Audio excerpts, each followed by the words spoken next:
A+ vision news നിങ്ങൾക്കായി സമർപ്പിക്കുന്നത് sky wave water and amusement park Kakkadampoyil Valamthode Malappuram. KTH Jewelry Silver, Gold and Diamond, KNS Building near Grameen Bank, Akampadam. PV Anvar എവിടെ മത്സരിക്കും? ചർച്ചകൾ സജീവമാകുന്നു. PV അൻവറിന്റെ തൃണമൂൽ കോൺഗ്രസിനെ UDF-ൽ അസോസിയേറ്റ് അംഗമാക്കിയതോടെയാണ് PV അൻവർ എവിടെ മത്സരിക്കുമെന്ന ചർച്ചയും ആകാംക്ഷയും സജീവമാകുന്നത്. PV അൻവറിന്റെ തൃണമൂൽ കോൺഗ്രസിനെ UDF-ൽ അസോസിയേറ്റ് അംഗമാക്കിയതോടെയാണ് PV അൻവർ മത്സരിക്കുക എന്ന ചർച്ചയും ആകാംക്ഷയും സജീവമാകുന്നത്. KT ജലീൽ തുടർച്ചയായി മത്സരിച്ചു വിജയിക്കുന്ന തവനൂർ മണ്ഡലമാണ് ഇക്കാര്യത്തിൽ പറഞ്ഞു കേൾക്കുന്ന മണ്ഡലങ്ങളിലൊന്ന്. കൂടാതെ താനൂരിൽ മന്ത്രി അബ്ദുറഹ്മാനെതിരെ മത്സരിക്കാനുള്ള സാധ്യതയും തള്ളിക്കളയാനാവില്ല.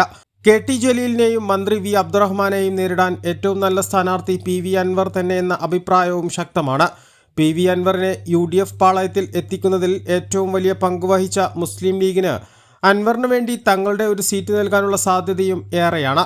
താനൂർ അല്ലെങ്കിൽ കോഴിക്കോട് ജില്ലയിലെ തിരുവമ്പാടി മണ്ഡലം നൽകാനുള്ള സാധ്യതയും തള്ളിക്കളയാനാവില്ല. മന്ത്രി മുഹമ്മദ് റിയാസിന്റെ മണ്ഡലമായ ബേപ്പൂരിലേക്കോ INL MLA അഹമ്മദ് ദേവർകോവിലിന്റെ കോഴിക്കോട് 2 സ്ഥാനാർത്ഥിയാകാനുള്ള സാധ്യതയും തള്ളിക്കളയാൻ കഴിയില്ല. ബേപ്പൂരിൽ PV അൻവറിനെ സ്വാഗതം ചെയ്ത് ഫ്ലക്സ് ബോർഡും വന്നിട്ടുണ്ട്. മലപ്പുറം കോഴിക്കോട് ജില്ലകളിലെ ഒരു മണ്ഡലം തന്നെയാകും UDF PV അൻവറിന് നൽകുക. UDF പറഞ്ഞാൽ 140 മണ്ഡലങ്ങളിൽ ഏതിലും മത്സരിക്കാൻ തയ്യാറാണെന്ന് ഇന്നലെ എടവണ്ണ ഒതായിലെ വീട്ടിൽ നടത്തിയ വാർത്താ സമ്മേളനത്തിൽ അൻവർ പറഞ്ഞിരുന്നു. മത്സരിക്കാതെ പ്രചരണത്തിന് ഇറങ്ങാൻ പറഞ്ഞാലും അനുസരിക്കും. UDF-ലെ അസോസിയേറ്റ് അംഗമായി തൃണമൂൽ കോൺഗ്രസിനെ എടുത്തതോടെ അൻവറിന് മത്സരിക്കാൻ സീറ്റ് നൽകുമെന്ന കാര്യം ഉറപ്പാണ്. PV അൻവറിന്റെ വരവോടെ നിലമ്പൂരിൽ UDF ശക്തി വീണ്ടും വർദ്ധിക്കുമെന്ന കാര്യവും ഉറപ്പാണ്. 9 വർഷം ഇടതുപക്ഷത്തിന്റെ ശക്തനായ പോരാളിയായിരുന്നു PV അൻവർ. ഇനി UDF വേദികളിലെ സജീവ സാന്നിധ്യമാകും. എ+ vision, Nilambur.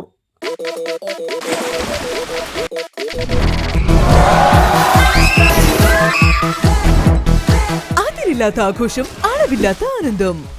Sky wave amusement park, Kakkadampoyil, Malappuram.